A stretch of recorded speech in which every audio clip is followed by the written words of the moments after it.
Muy buenas noches y bienvenidos. Esto es Perspectivas, Viernes de Personaje. Enrique, estamos iniciando fin de semana y hoy con un súper personaje. Hoy nos acompaña Francisco Aceves, que es un hombre de la casa, profesor de la Universidad de Guadalajara y que también nos ha acompañado en otros programas para analizar sobre todo la coyuntura política y de comunicación. Vamos a conocer a Francisco Aceves. Francisco Aceves es doctor en Ciencias Sociales de la Universidad de Guadalajara y CIESAS Occidente México, miembro del Sistema Nacional de Investigadores Nivel 2. Sus áreas de investigación: reconstrucción histórica de las primeras décadas de la industria de la radio y televisión en México, medios de comunicación, espacio urbano y movimientos sociales, monitoreo de medios y procesos electorales, análisis de la intervención de la comunicación política en los procesos electorales y medios masivos, espacio público y gobernabilidad. Desde 1987 ha realizado investigación en temas relacionados a la información. Siendo estudiante, fue premiado como la mejor tesis sobre el desarrollo histórico de la televisión mexicana, para posteriormente trabajar como asesor en la UDG e incorporarse al Departamento de Estudios en Comunicación Social, instancia que le formó como investigador y en donde continúa hasta la fecha. Ahí se desempeñó como coordinador de la maestría en comunicación y jefe del departamento, además de formar parte del comité editorial de la revista Comunicación y Sociedad, en cuyo primer número publicó un artículo sobre la historia de la televisión en Guadalajara. Durante varios ciclos, el investigador universitario enfocó su trabajo al papel de los medios informativos en el campo político. Esta noche, en Viernes de Personaje en Perspectivas, nos acompaña el doctor Francisco de Jesús Aceves González. Doctor, un placer que estés con nosotros. Al contrario, Enrique, Belén, Francisco, mucho gusto, gracias. Muy agradecido. No, hombre, gracias porque nos acompañas.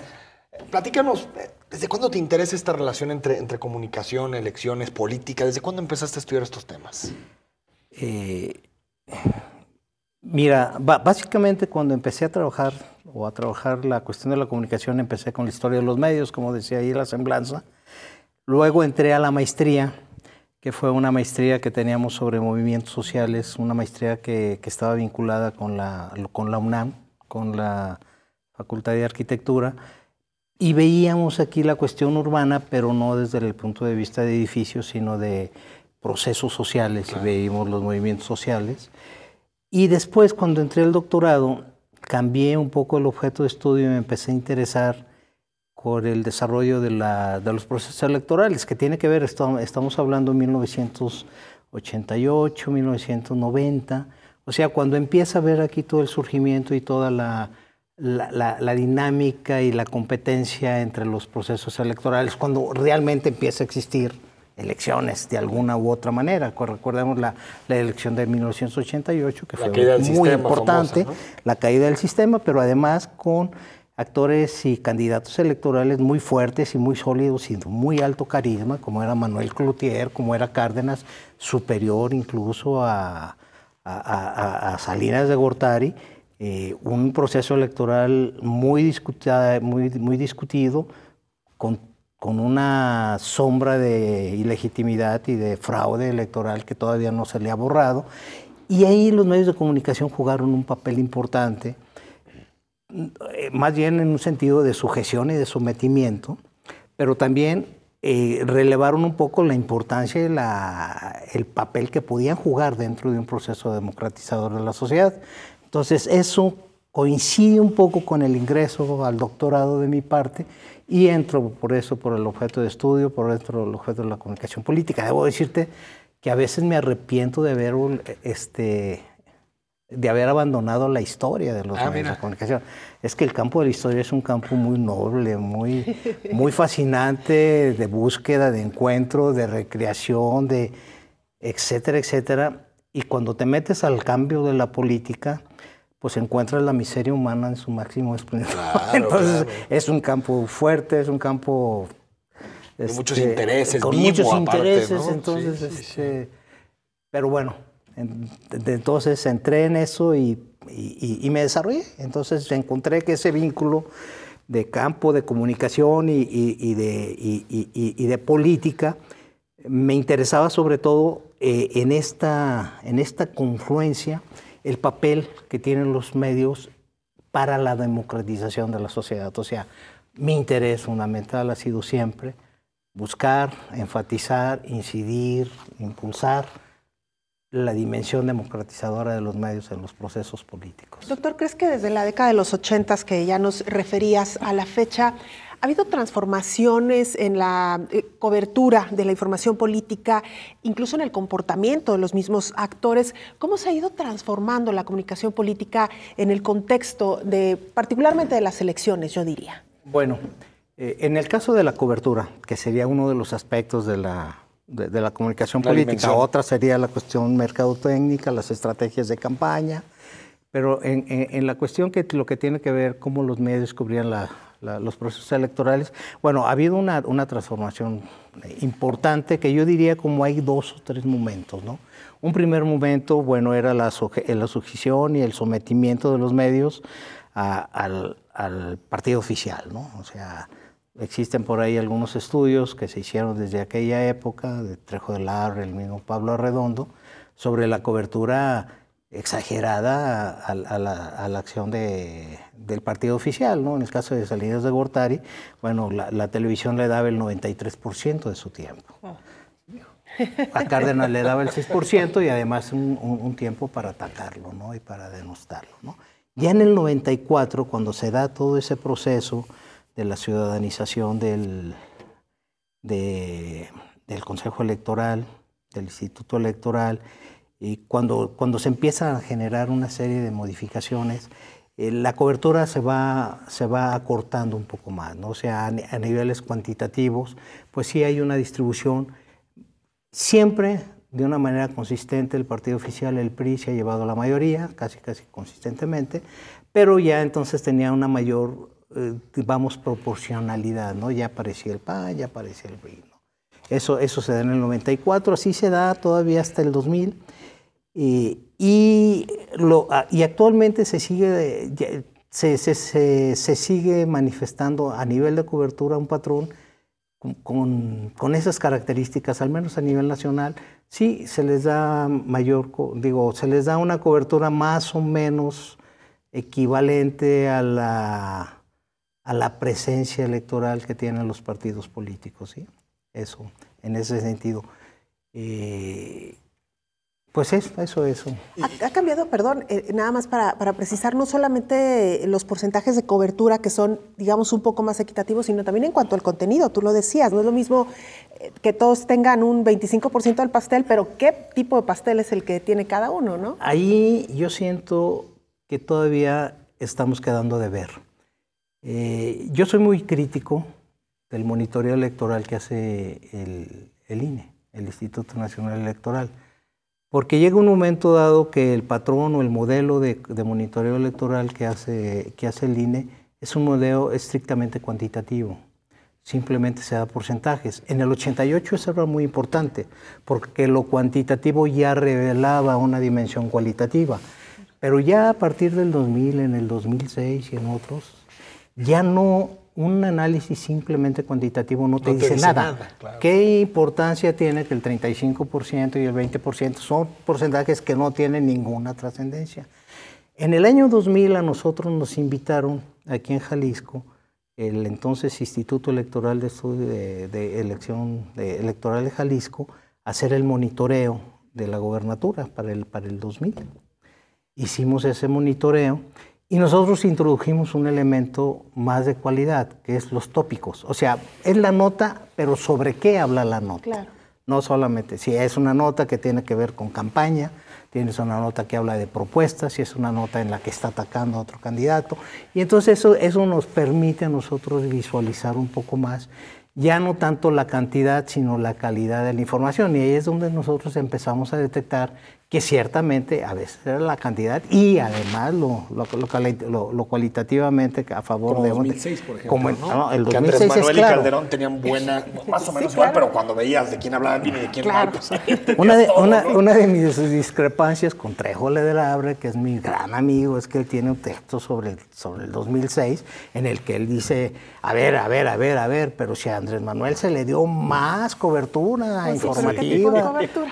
Pero Del Hambre ya tenía un conflicto ya con Andrés Manuel, ¿no? Digo, por más que yo Del Hambre lo admiro muchísimo, ¿no? Me parece que su literatura es muy bien hecha, pero sigue teniendo un problema con Andrés Manuel. No le gusta mucho, y se lo ha preguntado. Le dice, ¿por qué pasa? Es muy intolerante, ¿no? Él decía. Pero no lo quiere. Pero bueno, él decía eso, pero el problema era eso. O sea, de esa cantidad, o sea, efectivamente sí tenía una gran cobertura, pero era una cobertura de ataque, ¿no? Yo veo que ese sistema y ese modelo se sigue replicando.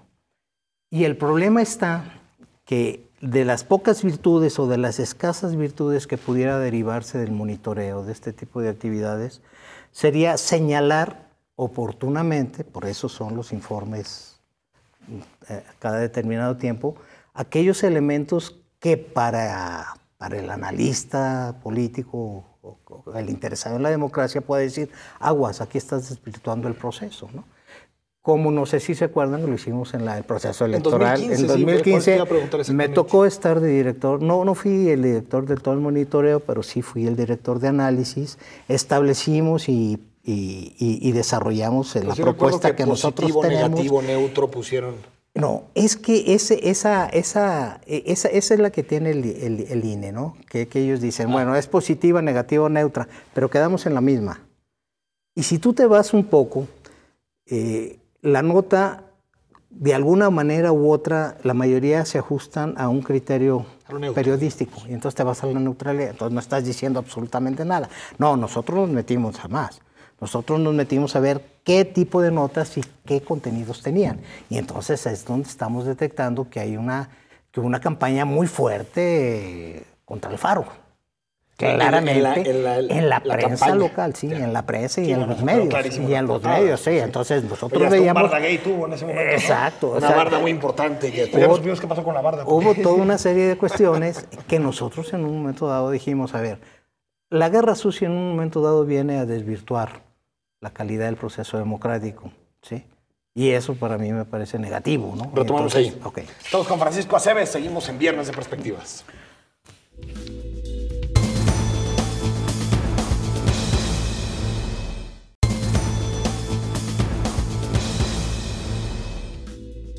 Estamos de regreso en Perspectivas platicando con el doctor Francisco Aceves, nuestro personaje de este viernes, Belén. Quedamos en el asunto. Moles, ¿no? Nuestros meros moles, sí, bueno, ya tenemos que hablar de periodismo, comunicación, también política. Sí. Oye, Paco, nos decías que en la campaña de 2015 sí notaron ustedes, haciendo el análisis de la cobertura, un sesgo, digamos, en contra de Enrique Alfaro en los medios locales. Eso era sí claro, era claro, porque había una serie de ataques que estaban infundados, ¿sí? Y hay una campaña negativa que es hasta incluso... positiva, por así decirlo, sí, dentro de las campañas para que generen una cosa. Pero otra cosa es la guerra sucia, ¿no? La guerra sucia es cuando tú estás estableciendo, dando una serie de afirmaciones sin sustento, simplemente para difamarlo, ¿no? Entonces eso me parece que era grave, ¿no? Y me parece que ese tipo de instrumentos como el monitoreo le da elementos al Instituto Electoral para que en un momento dado llame al orden y diga, a ver, señores, no se vale. Como fue el caso en las elecciones del 2009. En el 2009, recuerdo que nos invitaron del Instituto Electoral local también para hacer un tipo de ejercicio de esta naturaleza. No estábamos haciendo el monitoreo, analizábamos lo que decía el monitoreo y dábamos nuestro comentario. Y en aquel momento... pues detectamos que había una campaña muy fuerte por parte del PAN en contra de Aristóteles. Y el famoso antidoping aquel, ¿te acuerdas? ¿no? Sí, ¿te acuerdas? Sí. Y eso lo paró. Sí. Lo paró el Instituto Electoral. No sé si ustedes de acuerdo. Sí, claro, incluso aplicó una... Claro. Entonces, a mí me parece que ese tipo de instrumentos es útil si sirve para establecer este tipo de correctivos. Claro, de acuerdo. Francisco, cuando hablas de nosotros, ¿te refieres a la Universidad de Guadalajara como institución? Sí. El trabajo que hicieron de monitoreo. Sí. Te lo pregunto porque de repente se suele descalificar algunas investigaciones o trabajos por el simple hecho de venir de la Universidad de Guadalajara. Se tiende, digamos, a politizar.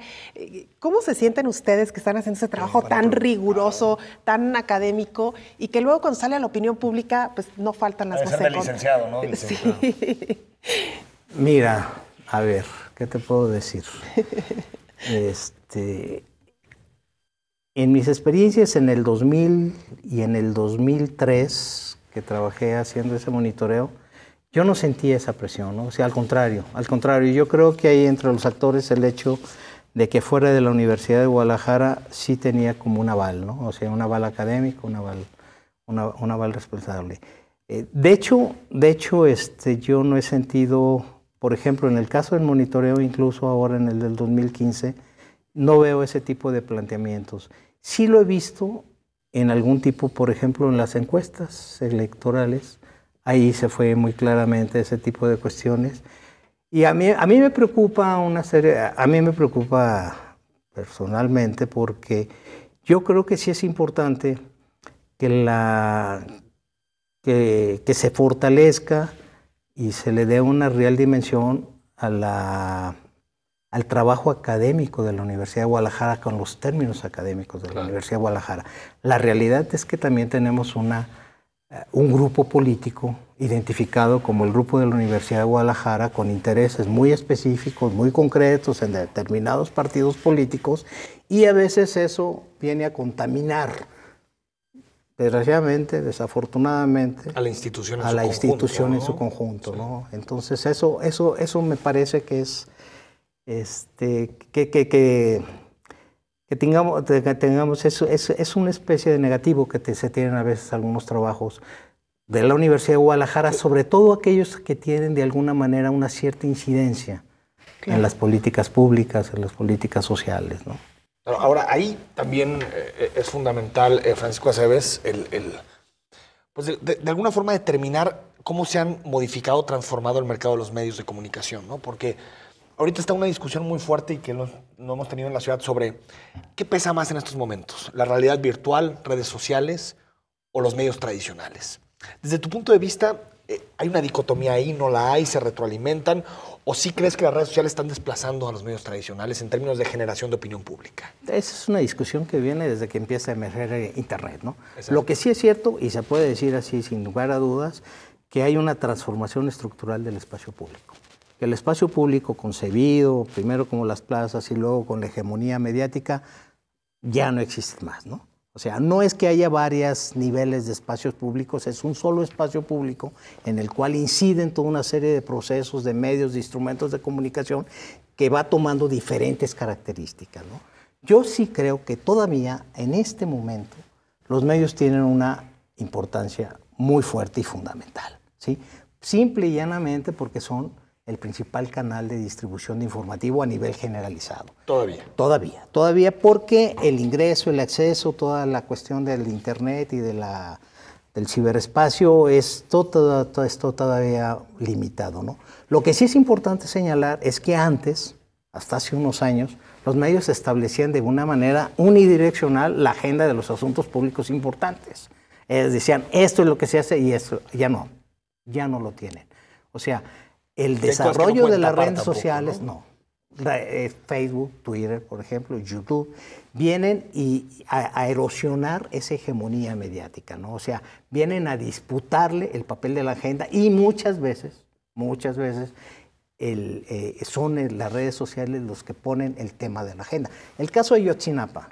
Ayotzinapa, sin redes sociales, hubiera sido una nota en los diarios de Guerrero, y ahí muere. Las redes sociales hicieron eso. Ahora, para que las redes sociales hagan eso, no se queda a nivel de redes, sino que hay una vinculación y una articulación. Los medios retoman lo de las redes y lo difunden, lo difuminen y todo lo demás.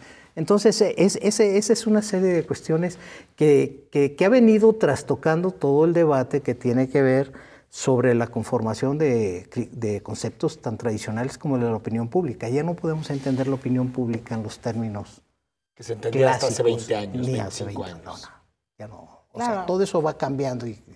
Claro, porque los espacios para opinar, pues ahora sí que se han democratizado y se han abierto, ¿no? Ahora todo el mundo opina. Es que ahora hay alguien con creatividad en redes, bueno para subir videos de YouTube, no necesita estar en un medio tradicional. Bueno, ahí ya con eso tiene un impacto los youtubers tremendo, y ¿no? Todos estos personajes que han surgido, cuestionados, ¿no? Algunos de ellos, pero eso es positivo para la democracia, ¿no? Yo creo Paco, que sí. Porque al final, aparte de generar competencia y de generar mayor transparencia, creo creo que le quita a los medios el monopolio de la generación de la opinión pública, que nunca ha sido positivo que lo tengamos. O sea, que lo que digamos no lo compren así nada más Sí, por que sea decirlo. como la verdad absoluta. Creo que ¿no? esto es positivo porque hasta lo que te terminan diciendo es, o lo que decíamos antes era, pues Televisa casi definía los criterios en los que se discutía una elección. La agenda Ahora ya pública. no, ¿eh? Ahora No, claro. la Televisa es criticado, ya le hicieron manifestaciones como Yo Soy Sí. 132.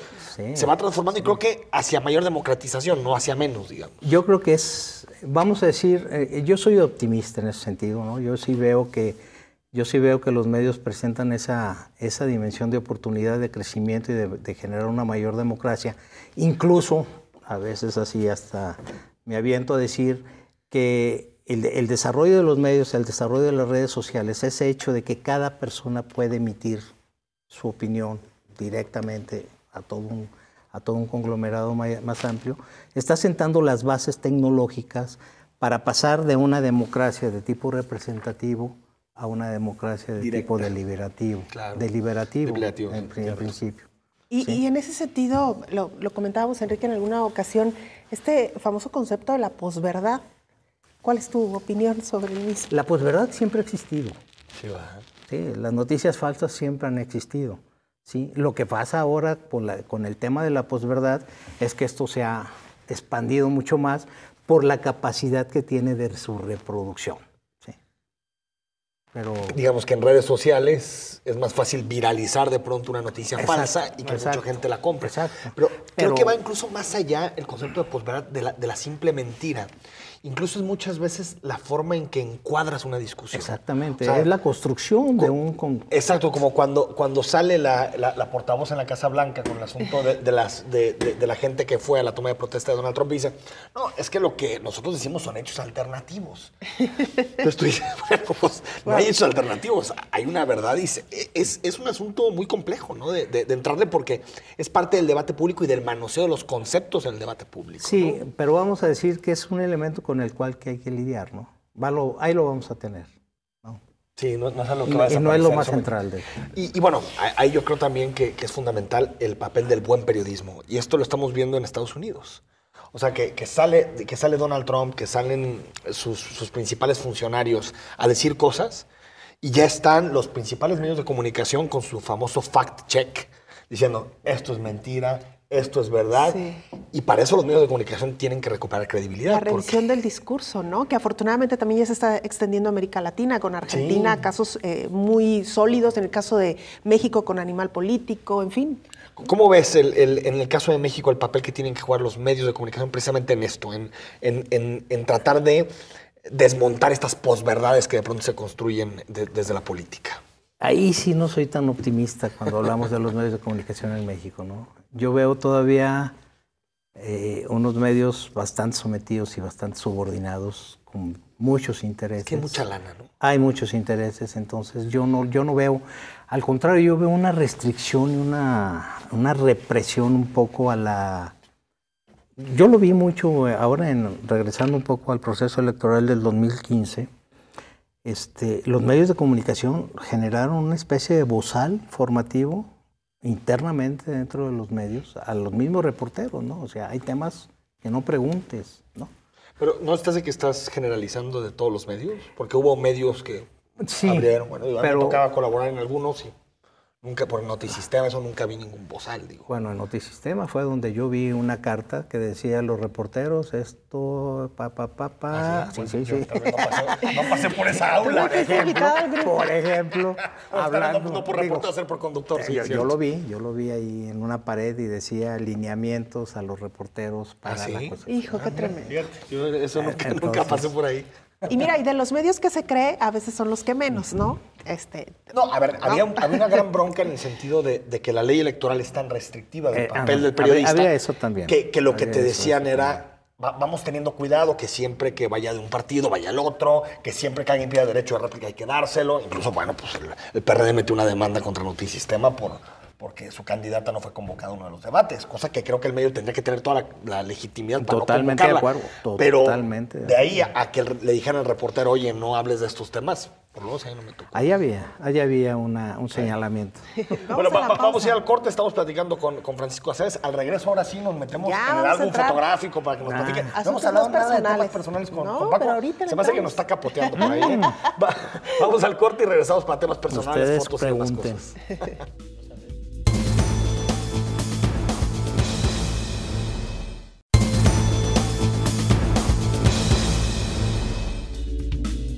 Estamos de regreso en Perspectivas esta noche de viernes, comenzando fin de semana con Francisco Aceves, académico de la Universidad de Guadalajara, especialista en comunicación política, elecciones. Pues ya le hemos entrado muchas cosas, monitoreo, posverdad y ahora pues al álbum fotográfico. Así que nos vayas es. un poquito narrando las fotografías, Francisco, más o menos algunas de las que aparecen ahí en pantalla. Ándale, a mí me pidieron unas fotografías que tuvieran cierta Este es de hace poco relevancia. tiempo, ¿no? Pues no tanto, fíjate que Tiene es un filtro, 1990. un filtro, pero es sí. de 1990. Fíjate. Es de 1990, no está muy bien porque en aquel tiempo no había fotografía digital, pero tiene su representatividad para mí. ¿Por qué? Porque ahí estamos en la toma de posesión del Comité Directivo del Consejo Nacional para la Enseñanza y la Investigación de Ciencias de la Comunicación, el conocido como CONEIC, que es un organismo que aglutina a la flor y nata de las universidades públicas y privadas que tienen programas de comunicación en México. Y en aquel momento, yo estoy abajo, a la derecha, yo quedé como coordinador de asuntos académicos de ese comité.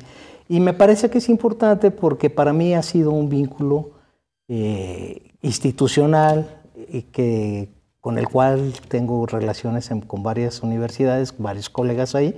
No sé si alcanzan ahí, incluso hay varios aquí de la localidad. Está Sánchez Ruiz, Enrique, sí. Está Pablo Arredondo, el de azul, está Raúl Fuentes, Raúl Fuentes. que están actualmente, o sea, los cuatro de abajo estamos actualmente en el Departamento de Estudios de la Comunicación Social. Y bueno, esa era un poco la ¿Dónde es esta idea. fotografía? Ese es en Hermosillo, fue un congreso en Hermosillo. Y bueno, es una asociación en la que yo sigo, es una asociación institucional, pero también en algunos casos se puede ser a título personal.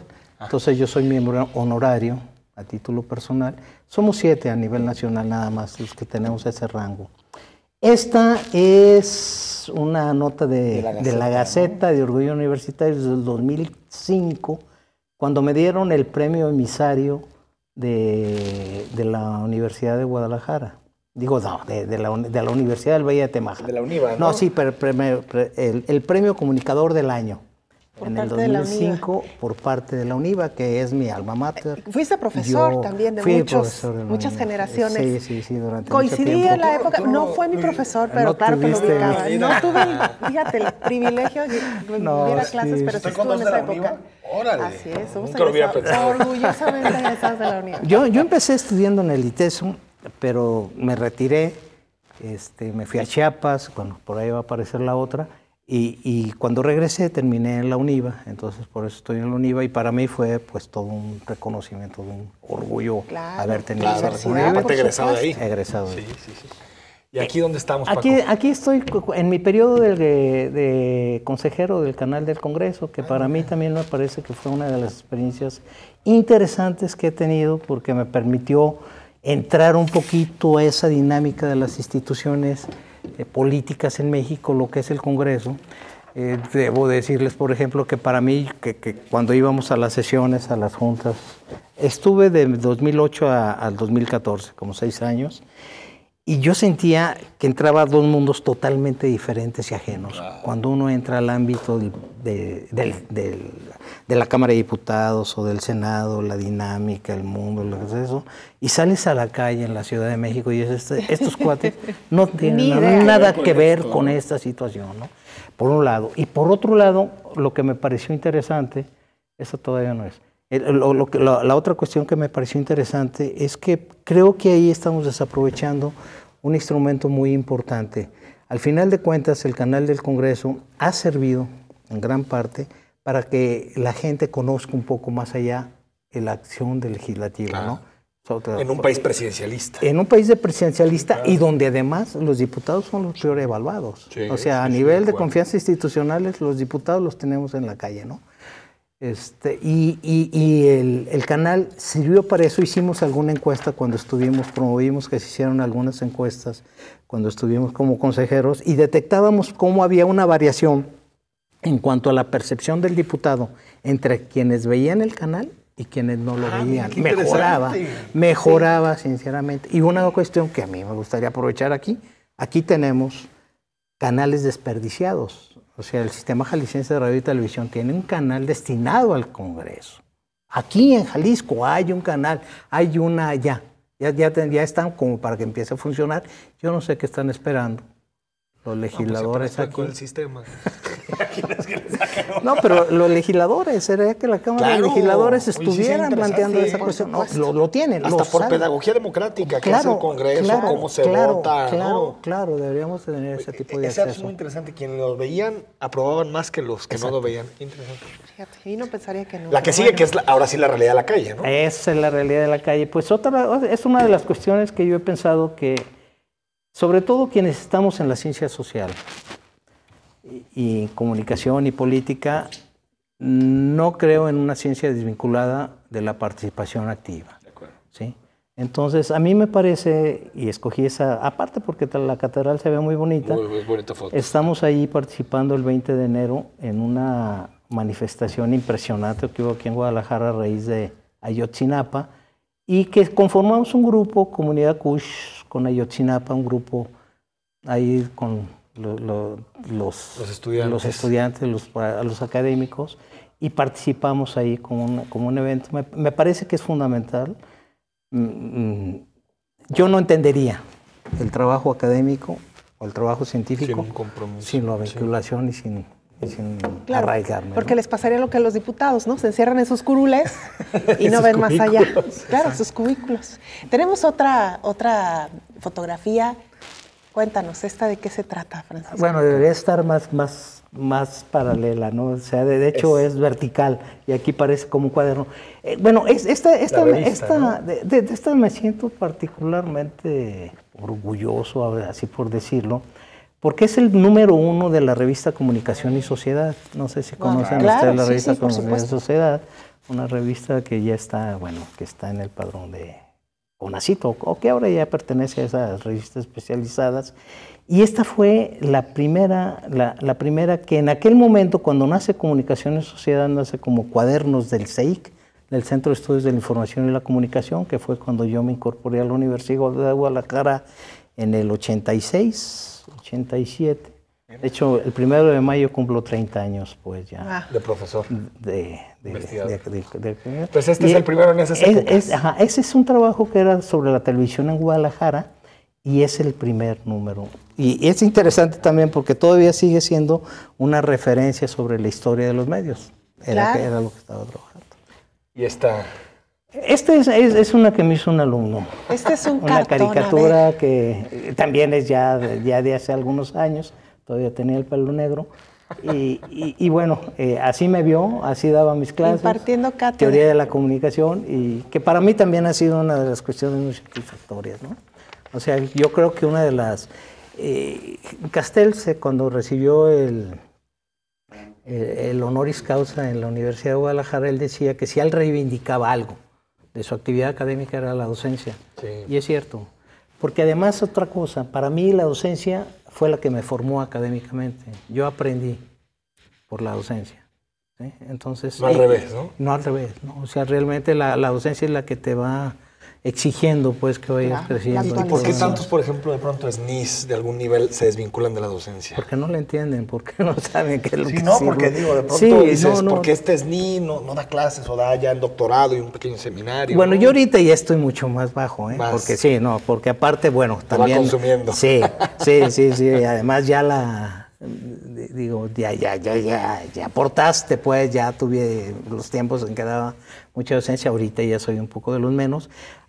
Pero también la cuestión, cuando es esto de los SNI, es que a veces también tienes que hacer otro tipo de trabajos, como por ejemplo dirigir tesis. Y dirigir tesis... Que les digan a ustedes dos, ¿no? Bueno, dirigir tesis, Y hacer si tu quien tesis, te ¿no? dirige la tesis se involucra en tu Ah, proceso, claro. ¿no? Ah, sí. Porque hay algunos que te dicen, mira, No, tú dale y nos vemos en 2 años. Y Nombran platicamos. un coadyuvante No, claro, también, si ¿no? te involucras. No, claro que te meten. Esta panorámica. Esa me gusta mucho también, porque en 1969 yo estaba más o menos parado ahí viendo ese panorama y dije, yo voy a vivir aquí. En 1975 llegué a vivir ahí en San Cristóbal de las Casas. Ah, qué preciosa foto. Entonces, yo había dejado la carrera ya del ITESO y me fui a vivir a San Cristóbal de las Casas en el 75. Estaba ahí en el Cerrito de San Cristóbal y, bueno, lo interesante, ahí estudié 2 años antropología y el edificio que vemos al principio, tal cual, era la Facultad de Ciencias Sociales y esa iglesia que se ve, que ya era más bien ya un casco de iglesia, lo convirtieron en el auditorio de la universidad, un bellísimo auditorio. Y una cosa ahí que yo tenía mi grupo de teatro ahí, yo era director del grupo de teatro y era coordinador de asuntos culturales del Campus 3 de la Universidad Autónoma de Chiapas. Y bueno, que incursioné en el teatro, tengo por ahí incluso algunas orillas que escribí durante ese tiempo, ¿no? ¿Y viviste entonces en el 75 ya? Del 75 al 80 estuve en San Cristóbal de las Casas. ¿Y extrañas? No, claro, es bonito, es bueno. Además me tocó un periodo muy interesante porque fue previo a lo del movimiento zapatista, pero cuando estaba en efervescencia toda la actividad desarrollada por la parte de la diócesis de San Cristóbal. Claro. De hecho, yo algunas veces iba a comer a la casa de Samuel Ruiz, ¿no? O sea, lo conocí mucho, lo identifiqué mucho. No me resultó extraño cuando salió su figura en el 90-91, ni natural. De muchas de las gentes que estaba gestándose en ese momento. Mis hijos, ahí están mis hijos que me están soportando. Vaya que sí. ¿Esta es una foto actual? ¿Están más o menos de estas edades? Es una foto de hace 2 años. No, desde hace un año, el 65. Mira. 65 años. ¿Ya eres abuelo o no? Es la siguiente foto que debe de venir por ahí. Es la siguiente fotografía, no sé si la tengamos por ahí para conocer a los nietos. Ahí está. Mira, son mis 6 nietos. ¡Wow! Y son un montón. Sí, son un montón. ¡Qué son maravilla! 6 nietos, también es de hace un año. Ese es de hace un año. Ahí están con 4 niñas y 2 niños y ustedes me dijeron cosas personales. No, esas son cosas personales, lo que sea significativo para ¿Qué es lo que más disfrutas de los nietos? En unos segundos porque nos tenemos que ir a corte. Tenerlos un momento y después de dejarlos. Eso es padrísimo. Lo mismo me dice mi mamá. Vamos al corte y regresamos.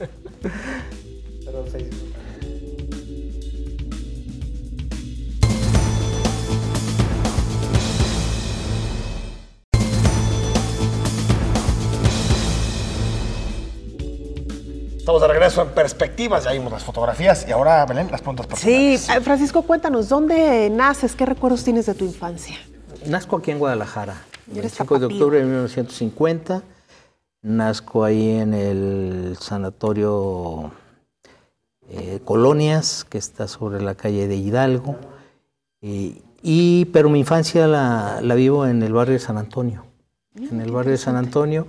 Mis papás eran muy tradicionales, teníamos una casa muy grande, me acuerdo, eran como 50 de fondo, y teníamos parque, teníamos huerta y patios, ¿no? Patios y casi corral, pero no salía de la casa, o sea, mis padres eran muy celosos, no me dejaban mucha socialización.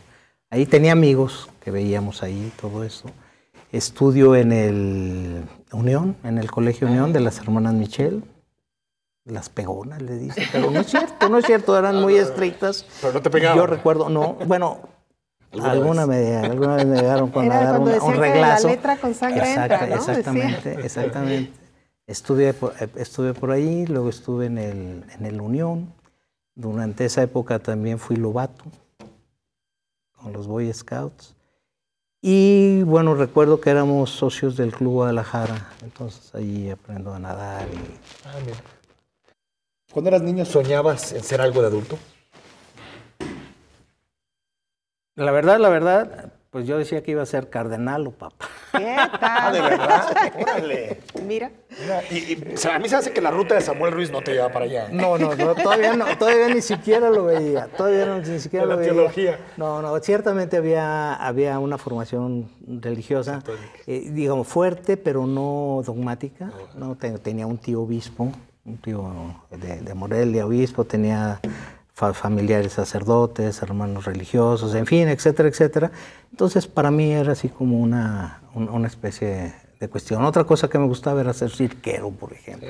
Era otra de las opciones. Y que te inclinaste un poco por el teatro también, ¿no? Ese fue, bueno, sí, o sea, la declamación siempre se me dio, incluso era de los que el Día de la Madre era el que declamaba, o el que había una obrita en la escuela y era el que yo salía, hacia eso siempre. Ya no fuiste papa, pero hay un Papa Francisco. Exactamente. Tampoco está tan mal. Y bueno, no sabemos. es bueno. Se ve bueno.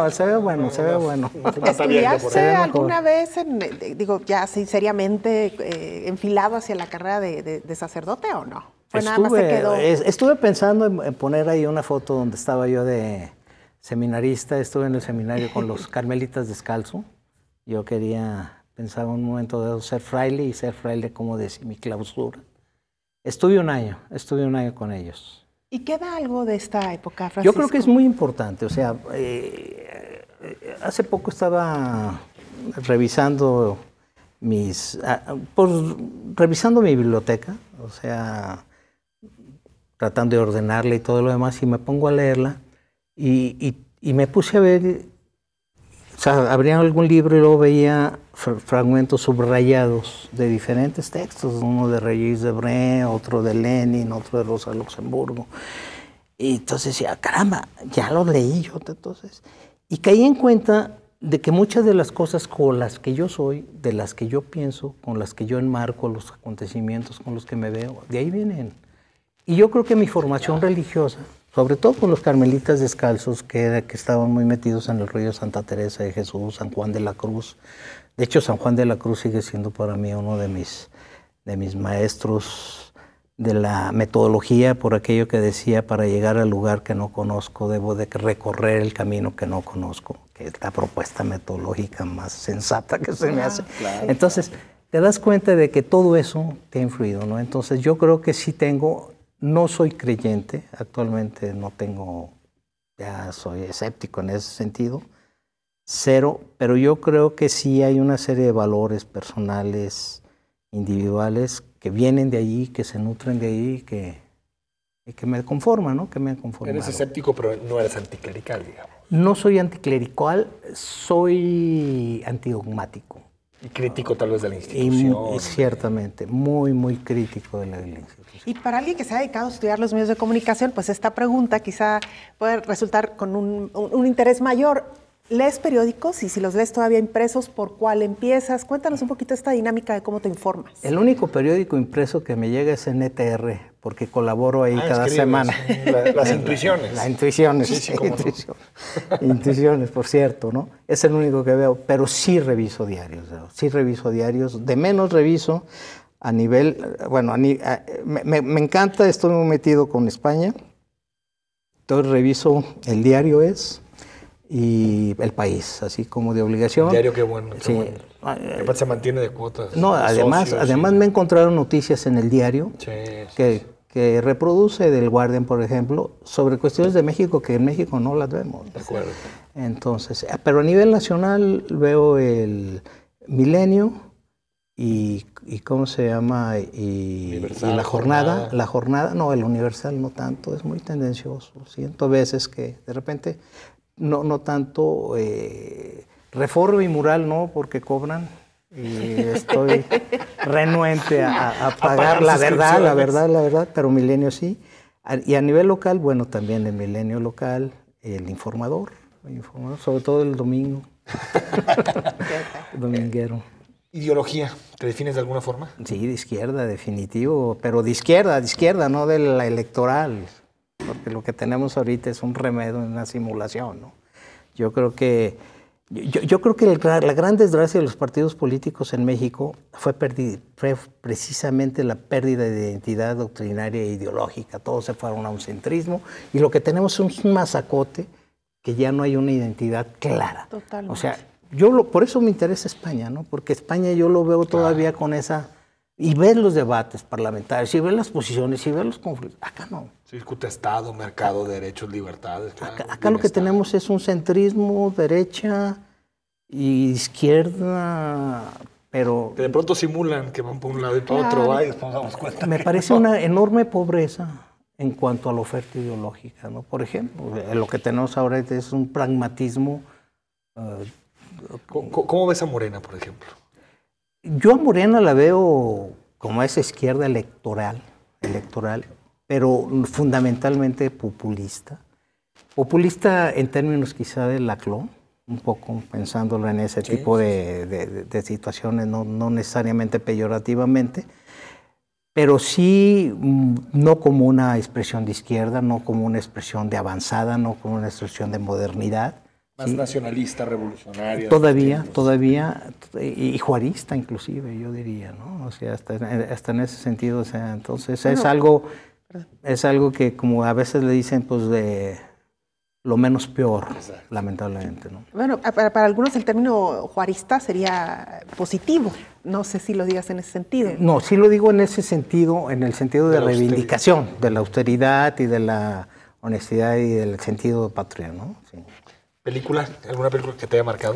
Híjole, mano, ahí sí hay películas que han sido importantes, que me han dejado, Bueno, yo creo que si me tendría que si me dijeran, si te vas a una isla desierta y solamente puedes llevarte una película, yo me llevaba 3. Wow. La trilogía de Kieslowski. Wow. Azul, blanco y rojo. Yo nomás me llevaría esas. Wow. Son películas que las veo y las reveo. Y yo creo que eso me lleva. Y el Decálogo, por ejemplo, también, ¿no? Más la trilogía. El Decálogo Azul, blanco y rojo. Sí, trabaja más ahí el rollo religioso, ¿no? Sí, totalmente. Pero la trilogía es un súper director. Sí. Director, ¿ya quedó claro? Y bueno, el equipo de fútbol. No sé si tienes equipo de fútbol. Chivas, ¿hay otro? No, bueno, caímos aquí. Bueno, sigue Chivas en esta parte, Chivas golera. No, ya lo sé, ya por eso ni pregunto. Yo ya soy, ¿cómo podría decir? Pero eres anti-Chiva. Yo soy anti-Chiva, exacto, ese es el término correcto. Pero bueno, hablando de personajes y hablando también, hablamos hace un momento de Juárez, pero ¿hay algún personaje de la historia que realmente te haya inspirado, conmovido? Varios personajes, así, bueno, históricamente Zapata. Zapata a nivel nacional es un personaje que me ha captado mucho, Latinoamérica, el Che Guevara. Yo creo que también la vida del Che Guevara. A nivel internacional, en el plano del trabajo científico, del compromiso intelectual, Carlos Marx. ¿Tuviste algún profesor que te marcara? Sí, ¿En tu formación? ¿Cómo no? Y qué bueno que me lo preguntas. Raúl Mora. ¿Raúl Mora? ¿Conociste? No. No conocieron a Raúl Mora. Raúl Mora fue un maestro del ITESO. A Raúl Mora nos dio clases. Él fue el rector en un momento dado del ITESO. Entre otras cosas, él fue el que me casó cuando me casé. Y Raúl Mora fue el que me introdujo de una manera muy importante para mí a uno de los autores fundamentales en mi formación personal, intelectual, moral, Albert Camus. Albert Camus, además de que nos introduje a una serie de, por ejemplo, con Raúl Mora en el 69 yo estaba leyendo 100 años de soledad. Y luego estaba leyendo La conversación en la catedral. Y luego estaba leyendo a Beckett, por ejemplo. O sea, para mí es un personaje, es jesuita, murió desgraciadamente, pero para mí es así una referencia. Y son de esos modelos que yo quisiera que algún día alguien dijera, Paco me dejó así. En la parte gastronómica, que nos compartas un poquito, si te gusta cocinar o eres de los que disfrutan más sentarse. Me encanta cocinar. Yo creo que si no fuera académico sería chef. sí. Me hubiera encantado. Le encontré el gusto muy tarde. Oye, cuántas cosas de Paco. No, bueno. Invitamos como especialista en comunicación política. Hasta que me separé, fue cuando estoy separado y desde hace mucho tiempo, entendí el disfrute de la cocina. La magia de la sí. cocina. Sí. Entonces, el problema es que te toma tiempo, ¿no? Te lleva tiempo, pero sí me atrevo a hacer. ¿Y cuál es tu especialidad? Pues fíjate que no me salen mal los moles, por ejemplo. Ah, pero así artesanal, todo no tanto. O ya de cajita. No tan de cajita tampoco, pero ya un poco más. Creo que no tengo mal sazón. Qué bien. No, bueno, genial, muy bien. Nos queda ya muy poquito tiempo, Paco. Platícanos, nada más para no dejar ir después de lo que sucedió con Miroslava hace una semanita. ¿Cómo ves el asunto del periodismo, los asesinatos, todo lo que ha sucedido en este país y que ni siquiera Peña Nieto es capaz de poner un tuit con relación? Claro. No, pero si hablamos de Reino Unido, otra cosa sería. No sé qué opinas de lo que está pasando con el periodismo y los asesinatos. Pues con el país en general. En general, ¿no? Sí, pero sí, por el lado de... Híjole, a mí me parece gravísimo toda esta serie de... Porque hace poco también, hoy creo que también tuvo otro atentado de Poza Rica. Sí, Poza Rica. De Poza Rica. Eso me preocupa sobre todo porque veo un endurecimiento. Primero veo una incapacidad del Estado de entender cómo va la situación, cuál es el nivel de crítica. Peña Nieto diciendo que no hay crisis, cuando todo está en crisis, cuando hay una ruptura evidente. Está en nuestra mente. Claro. Está en nuestra mente. Claro. Entonces, con un psicólogo lo hacemos. Cuando veo eso y cuando veo que una de las posibilidades de salida es precisamente, porque lo dicen los teóricos de la cibernética, ¿no? O sea, cuando hay una situación de caos y de entropía, lo único que puede poner orden en ese planteamiento es la información. Y cuando ves que la información o lo que se trata de suministrar información está siendo cercenada, está siendo asesinada, entonces el problema está grave. Yo veo el problema sumamente grave. Y me preocupa mucho la cuestión de la militarización, la ley que se está... Seguridad interior. La seguridad interior. Que la han detenido, pero no la han echado para atrás. No la han echado para atrás.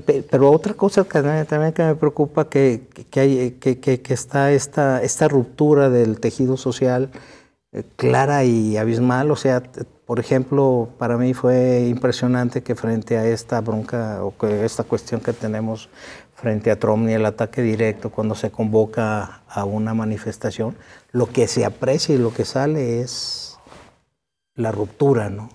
La división, ruptura. Claro. Entonces, y no veo cómo el Estado pueda generar esa situación. Gracias, Paco. Francisco. Gracias por haber estado aquí. No, pues muchas gracias. Gustazo. Nos vamos y hasta el lunes a las 9. Buen fin de semana.